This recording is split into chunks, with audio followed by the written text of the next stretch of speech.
Oi, eu sou Marlise Neuberger, a paz de Deus. Hoje vamos conversar um pouquinho sobre o Pai Nosso e a interpretação que está em Mateus capítulo 6, versículo 9 ao 13. A oração ela é essencial na vida de qualquer cristão. Orar é conversar com Deus. Essa comunicação entre nós e Deus, ela é essencial para que tenhamos um relacionamento mais íntimo com Deus. O Pai Nosso é a oração mais conhecida na Bíblia, porque foi Jesus mesmo que ensinou aos seus discípulos. Eu vou explicar ela por partes. Portanto, vós oreis assim. Portanto, vós oreis assim. Pai Nosso. Pai Nosso significa que Deus, ele não é mais meu do que seu.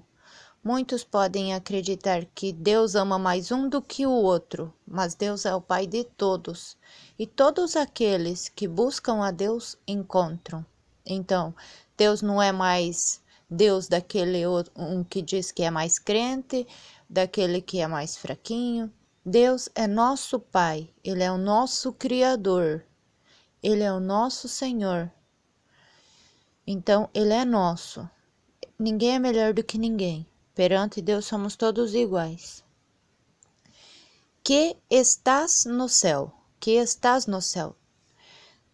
Aonde Deus está, não é o lugar aonde Ele pertence. Ele apenas escolheu aquele lugar e Ele está lá. Mas Ele é tudo. Ele é o universo inteiro. Ele está em todas as partes. Apenas o seu trono está situado naquela dimensão aonde foi que ele escolheu para reinar junto com os seus seres celestiais que ele criou. Santificado seja o teu nome. Aqui nós vemos uma advertência no meio dessa oração.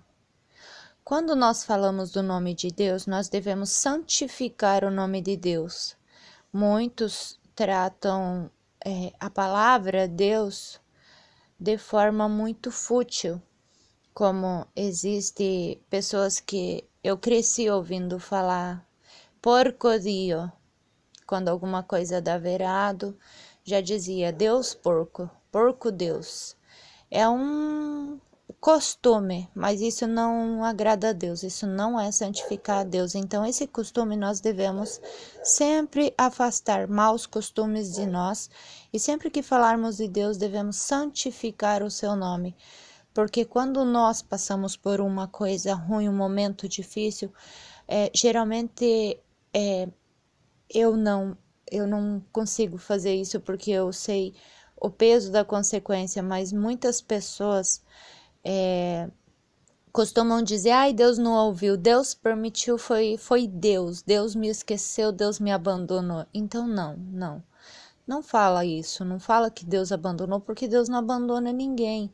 Às vezes o sofrimento na nossa vida são consequências das nossas péssimas escolhas. Às vezes é Deus mesmo que está tratando com alguém e permite que comece a colher o que plantou, ou nós estamos passando por uma provação para uma aperfeiçoação espiritual. Então, o nome de Deus deve ser santificado e não xingado. Venha a nós o teu reino. Muitos dizem assim que nós vamos ser arrebatados aos céus, mas não é assim. Em Apocalipse está escrito que a cidade santa, Nova Jerusalém, ela descerá do céu, ela descerá do céu, ela virá aqui para a terra. Então, o reino de Deus virá. Então, na oração, Jesus diz, venha a nós o teu reino, o reino de Deus vai descer na terra. E nós vamos viver 1000 anos lá com Jesus Cristo, até que seja o juízo final. Passando os 1000 anos, então, morando naquela cidade santa, na Nova Jerusalém, Então depois virá o juízo final e somente aí seremos arrebatados aos céus. Ali nós seremos reconstituídos os nossos corpos na vinda do Senhor Jesus e vamos estar no reino de Deus que descerá na terra. Então venha a nós o teu reino. Seja feita a tua vontade, seja feita a vossa vontade, assim na terra como no céu. Muitas pessoas oram pedindo para Deus cumprir o desejo do nosso coração, mas a vontade de Deus, ela deve ser manifestada na nossa vida. Nós devemos fazer a vontade de Deus e não Deus fazer a nossa vontade. Quando nós andamos em retidão com Deus, em comunhão com Deus, em santidade, Deus vai suprir todas as nossas necessidades. E acredite, a vontade de Deus para a nossa vida é muito superior, vai muito além do que aquilo que nós conseguimos desejar para a nossa vida. Então, porque assim na terra como no céu, porque no céu a vontade de Deus ela é feita. No céu tudo é de acordo à vontade de Deus, mas na terra não. Então, nós devemos orar para que a vontade de Deus seja feita na nossa vida, aqui na terra, como é feita no céu. O pão nosso de cada dia. O pão nosso de cada dia nos dai hoje. Por que hoje? Porque o pão de cada dia nos dê hoje. Desculpa. Porque a oração ela deve ser feita diariamente. Porque se nós pudéssemos orar uma oração e Deus suprir a necessidade de toda a nossa vida, então a oração ela é necessária. E o pão que se refere aqui não tem um duplo sentido, não fala somente do pão da carne, o alimento para a carne, mas também o alimento espiritual, a renovação das nossas forças. Então, a oração deve ser diária, porque a necessidade é diária. Todos os dias se renovam as misericórdias de Deus, e cada dia tem o seu próprio mal, por isso a oração é cada dia. E perdoa-nos as nossas dívidas, assim como nós perdoamos a quem nos tem ofendido, ou aos nossos devedores, dependendo da tradução da Bíblia, assim como nós perdoamos aos nossos devedores, ou assim como nós perdoamos a quem nos tem ofendido. Nós precisamos constantemente do perdão de Deus na nossa vida, mas nós não somos bons para perdoar, nós somos bons para desejar vingança, né? Às vezes as coisas acontecem e claro que Deus vai fazer justiça. Deus vai fazer justiça, mas o perdão é independente da oração de Deus, de pedir a Deus a justiça.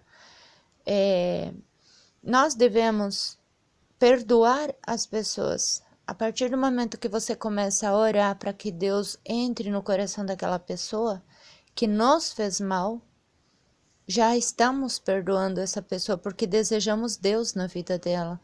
E a justiça, ser justo, é bom.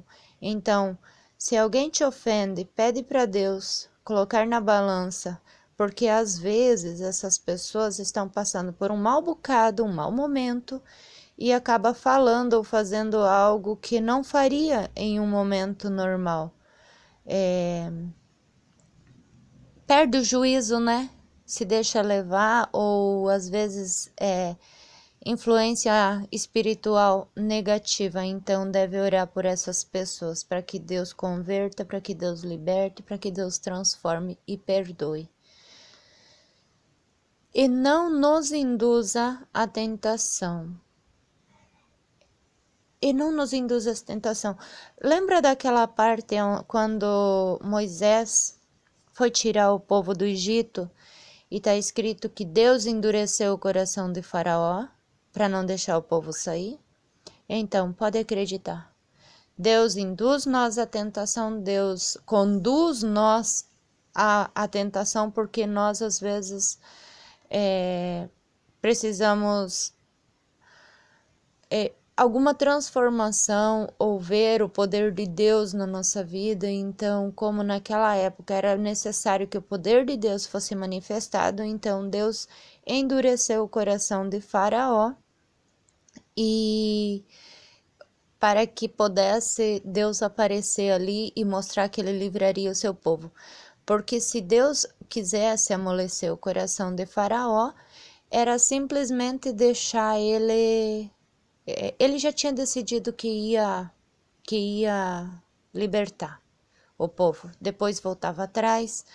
Então, é assim, às vezes, o endurecimento do coração das pessoas não é porque Deus em si vai lá e diz assim, agora teu coração é duro. Não, é apenas os anjos de Deus se afastarem da pessoa. O Espírito de Deus se afasta daquela pessoa e a pessoa não sente mais aquela leveza de espírito, aquela paz, porque a alegria, porque isso vem de Deus. Na terra não tem contentamento se não vier de Deus. Então, quando Deus se afasta de uma pessoa, o coração endurece e é quando nós podemos ser induzidos à tentação, a uma briga, a fazer qualquer coisa desagradável aos olhos de Deus. Mas livrai-nos de todo o mal. Deus tem a capacidade e o poder de nos dominar o nosso corpo e nos livrar, falar na nossa boca, nos tirar de um ambiente, levar para outro para evitar problemas. Da mesma forma que Deus falou na boca da mula lá de Balaão, né, da jumenta, Deus pode fazer conosco o que Ele quiser para nos proteger e nos livrar do mal. Então, é isso aí, que não nos induz à tentação, mas livra-nos do mal, para que Deus não permita que venhamos a cair em problema e que Deus use do seu grande poder, enviando seus anjos para nos livrar e nos afastar das dores dessa terra. Porque teu é o reino, o poder e a glória para sempre. Amém. Deus, ele tem todo o poder. Ele reina no universo inteiro. Tudo obedece à sua ordem. Ele tem o poder absoluto sobre todas as vidas, sobre tudo que foi criado nessa terra, está sob o controle de Deus. Deus tem o controle de tudo. E a glória é dele. É dele. Nós não vemos, mas podemos sentir que Deus tem o poder de controlar as nossas vidas e o ambiente à nossa volta. E quando Deus desbasta, Deus desbasta. E quando Deus chacoalha, Deus chacoalha. Então, é para sempre. É para sempre. O reino de Deus, o poder de Deus e a glória de Deus é para sempre. Deus não teve um início, Deus não tem um meio e Deus não tem um fim. É perfeito, é eterno. Sempre existiu. Ele é o núcleo de toda a existência. Amém significa assim seja. Qualquer dúvida ou sugestão, deixa nos comentários. Agradeço por tua presença aqui. Se inscreva no canal, deixa teu joinha. Que Deus te abençoe. A santa paz de Deus.